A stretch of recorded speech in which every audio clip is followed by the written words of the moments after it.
dari pertanda kalau DJ John dan DJ Nap harus pamit undur diri nih, friend. Buat lo yang mau request lagu atau kirim salam, bisa banget kontak kita di Instagram atau Twitter @erafmunj. Jangan lupa dengerin 107,8 Educational Radio, radionya anak UNJ. Keep inspiring, Keep struggling, and keep being low profile. Hai Sobat UNJ, balik lagi di Do Talks, talk show inspiratif memberi wawasan, edukasi, dan eksplorasi ilmu secara menyenangkan bersama Duta UNJ. Kali ini saya Nabila Umnia, di sini sudah ditemenin sama Kak Fazri dan juga Kak Sofia. Nah, hari ini kita akan membahas seputar broadcasting dan juga jurnalistik radio nih, teman-teman. Tadi gue udah nyoba siaran ya, Kak, sama lo. Gimana itu, Kak?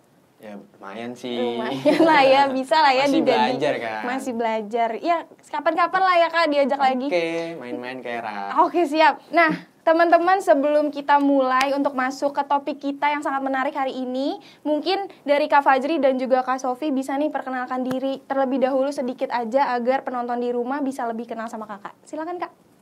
Oke, perkenalkan, nama saya Sofia Waka Pratiwi. Sekarang saya menjabat sebagai General Manager RFM di tahun 2020 sampai 2021. Saya Fazri Waka Ramadan selaku staf HRD dan juga penyiar di RFM UNJ. Oke, mantap banget. Mungkin langsung aja nih, Kak. Aku udah menyiapkan segudang pertanyaan yang mungkin teman-teman di rumah juga kepo nih akan jawabannya. Nah, jadi kan radio ini dari zaman ke zaman itu tetap ada ya, Kak ya, gitu. Kayak nggak ada matinya gitu. Nah, sebenarnya radio sama media penyiaran lain itu bedanya apa sih, Kak, yang paling mendasar? Nah, bedanya radio dan media penyiaran lainnya nih ya, tentunya kayak TV atau podcast. Kalau sama TV jelas kan, kalau radio itu audio, sedangkan TV itu pasti ada gambarnya. Oke. Sedangkan kalau sama podcast ini kan sama-sama audio. Tapi apa sih bedanya? Radio ini lebih kompleks daripada podcast. Kalau radio itu pasti ada perangkat siarnya, harus ada penyiarnya, jadwal yang jelas, sama ini nih ada yang namanya Komisi Penyiaran Indonesia gitu yang mengawasi penyiaran radio itu sendiri. Oke. Terus radio pun dibagi jadi dua hal lagi, ada radio komunitas dan radio komersil. Kalau kita RFM UNJ ini masuk ke dalam ranah radio komunitas atau radio kampus. Oke. Sedangkan radio komersil yang biasa kita kenal kayak Hard Rock FM, E-Radio, Global Radio, dan masih banyak lagi tuh ya. Oke. Nah, tadi kan Kakak sebutin tuh ada radio yang komunitas sama yang komersil. Mungkin selanjutnya pertanyaan nih, Kak. Kalau bedanya radio komunitas dan komersil itu apa bedanya, Kak?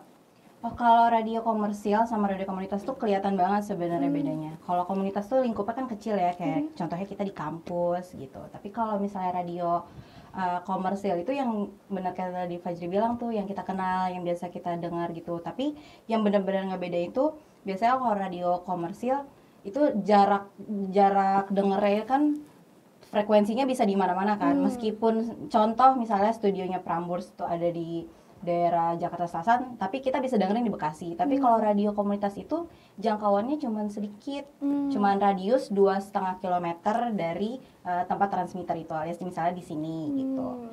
Terus dari isi konten nih, Kak, kalau isi konten itu biasanya radio komersial kan lebih luas ya, dia mulai bahas fashion, musik, mungkin ada beberapa yang sama. Tapi kalau radio komunitas kayak misalnya kita UNJ gitu, ngebahasnya tentang paling lingkup kampus, yang lain-lainnya bonus. Oke. Sama kalau mau kerja sama nih, Kak, misalnya itu Kakak pernah dengar kan kalau di radio juga ada iklan. Oh iya, benar. Kalau di radio kampus itu nggak boleh, tidak diperbolehkan untuk ada iklan yang bersifat komersial atau kita dibayar gitu. Oke, berarti emang nggak boleh iklan ya, dan Iya. cakupannya radio komersil ini memang lebih luas ya daripada radio komunitas gitu. Oke deh. Nah, selanjutnya tadi Kak Fajri juga menyebutkan ada perangkat-perangkat nih kalau di radio gitu ya.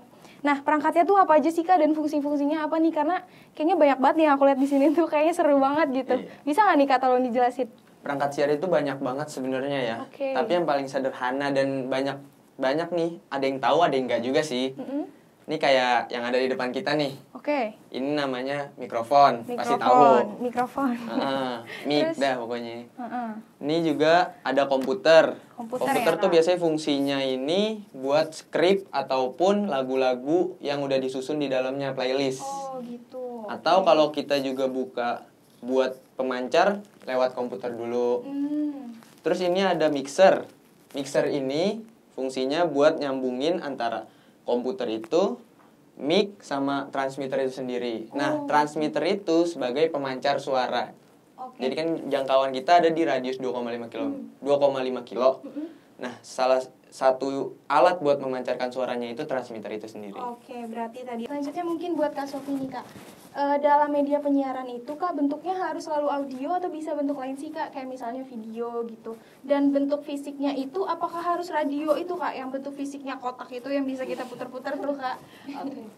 Jadi sebenarnya kalau dengerin radio tuh nggak harus pakai radio yang biasa gede-gede itu kan pada zaman dulu ya. Maksudnya itu emang perangkat radio yang pertama kali kita tahu gitu. Tapi kalau buat sekarang kan kalau di handphone tuh udah ada yang namanya aplikasi radio gitu. Iya, Biasanya bener-bener. bawaan handphonenya tuh udah ada. Jadi bisa juga tuh dengerin frekuensi radio tetap di aplikasi itu. Oke. Terus kalau ditanya apa sih media penyiarannya dari radio itu harus audio aja atau bisa video gitu? Sebenarnya kalau produk pokoknya itu kan kalau radio memang audio.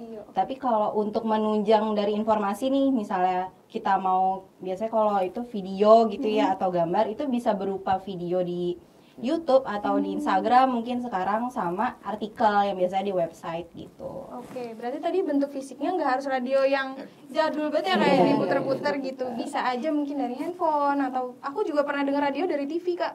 Gitu. Jadi memang ternyata udah berinovasi ya Kak, udah keren banget radio sekarang. Oke deh. Nah kan kalau untuk penyiar lagi nih sekarang, kalau di siaran radio itu kan mukanya nggak selalu bisa kita lihat ya Kak. Iya, Nah betul. itu gimana tuh Kak? Tips and trick mungkin dari Kakak, gimana caranya biar pendengar jadi lebih kenal, oh ini Kak DJ John nih gitu. Gimana tuh? Pertama sih biar lebih kenal, tentunya kenalan dulu kan. Kita juga kenalan diri dulu, baru siaran masa nggak ngasih tahu siapa kita. Iya benar. Nah, biasanya kalau yang langsung kenal itu karena dia juga udah sering dengerin tentunya kan. Gimana biar bisa dikenal sama pendengar? Ini pertanyaannya, jawabannya pasti cari perbedaan, cari sesuatu yang bikin kita itu beda. Entah dari cara kita ngomong, cara kita bawain, atau genre apa yang biasa kita bawain. Misalnya, si A suka banget bawain genre galau. Kemungkinan besar kalau ada pendengar yang dengerin radio itu dan bawa genre galau pasti, wah ini pasti dia. Atau si B ini punya ciri khas suara tuh kayak cempreng. Nah, ketika dia lagi ngomong, pasti dia pendengar tuh langsung kayak respon, wah ini pasti penyiar ini nih. Nah, Saya tuh Kak tadi cempreng. iya gitu. Kayaknya orang langsung denger Biasanya gitu langsung tahu gitu. Oke, berarti memang harus ada kayak semacam ke ciri khas gitu Iya, ya betul, kayak ciri ada khas. pendengar mengenal kita gitu. Oke deh Kak. Nah kalau di penyiaran lain misalnya di TV gitu Kak, kan biasanya orang-orang kalau tidak mengerti tuh bisa ngelihat dari wajah kita, dari mimik kita. Nah kalau di radio itu sendiri gimana Kak? Kan kita nggak bisa ngelihat nih, hanya audio. Itu gimana Kak? Di radio sendiri itu ada yang namanya teknik siaran. Nah, salah satunya, bukan salah satunya, banyak yang dipelajarin dari teknik siaran itu. Penegasan suara, kayak biasanya kita diusahain ngomong dari perut, bukan dari tenggorokan gini. Terus ada teknik yang namanya smiling voice.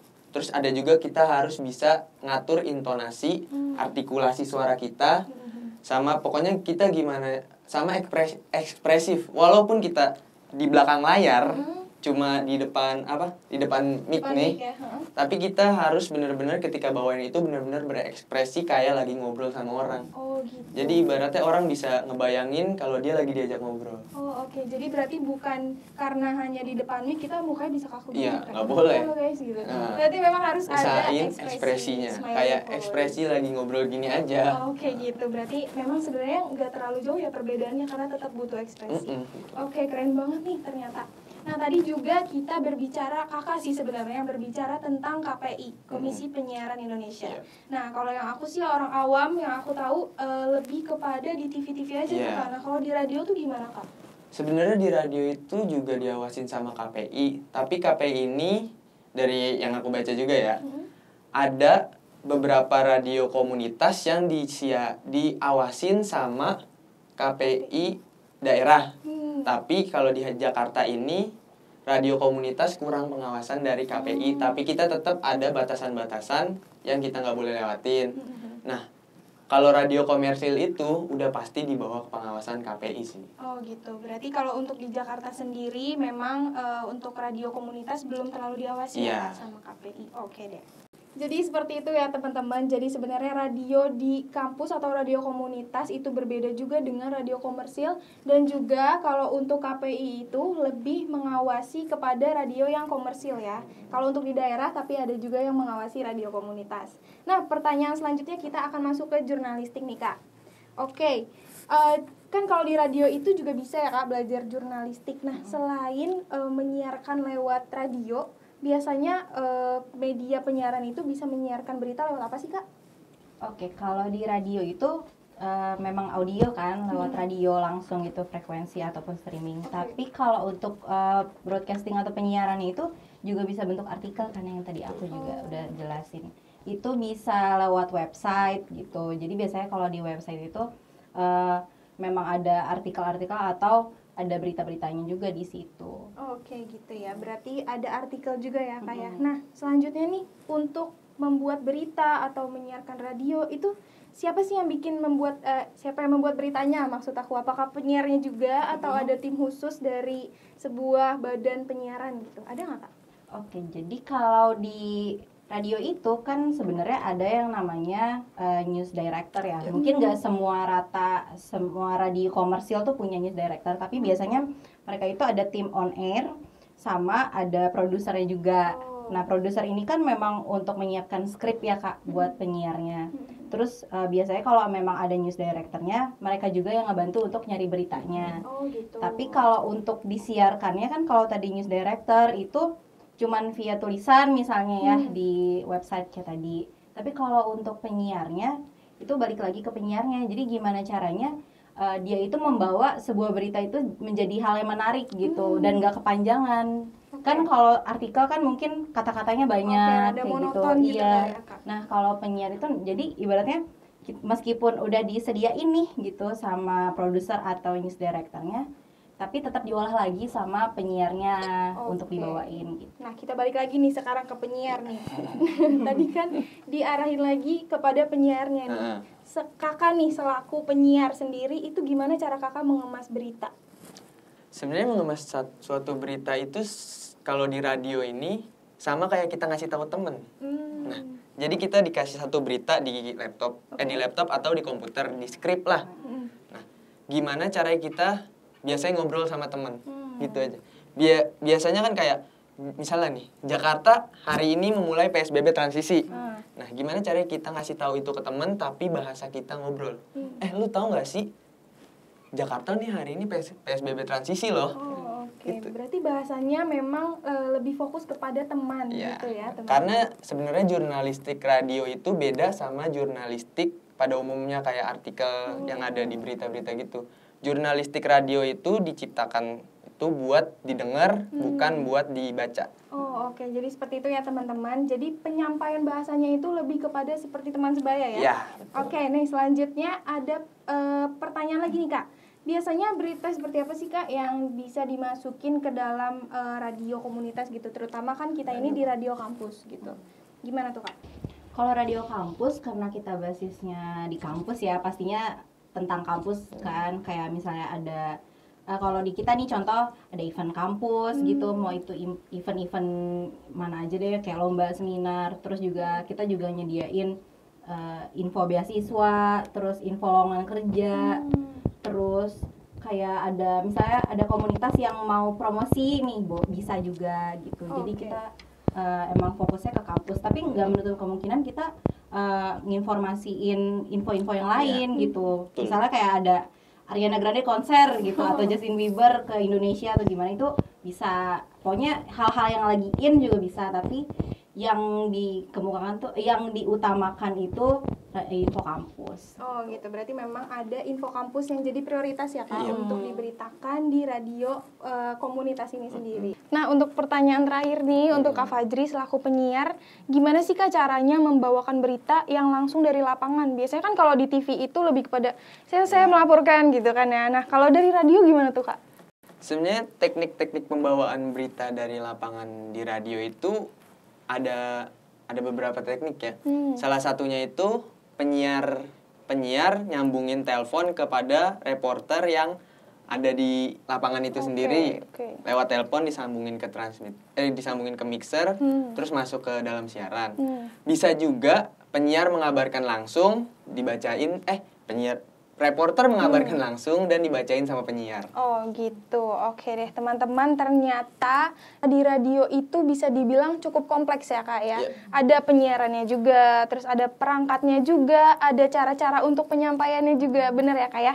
Terima kasih banyak nih untuk Kak Sofi atas informasi-informasinya, udah diundang juga ke RFM. Makasih juga lo udah mau mampir di sini. Iya, oh iya makasih juga sama Kak Fajri udah ngajarin aku siaran ya? Iya betul. Gak apa-apa ya Kak, walaupun amatir namanya juga belajar. Namanya belajar. Kita masih belajar. Masih belajar. Nanti kita kesini lagi ya Kak.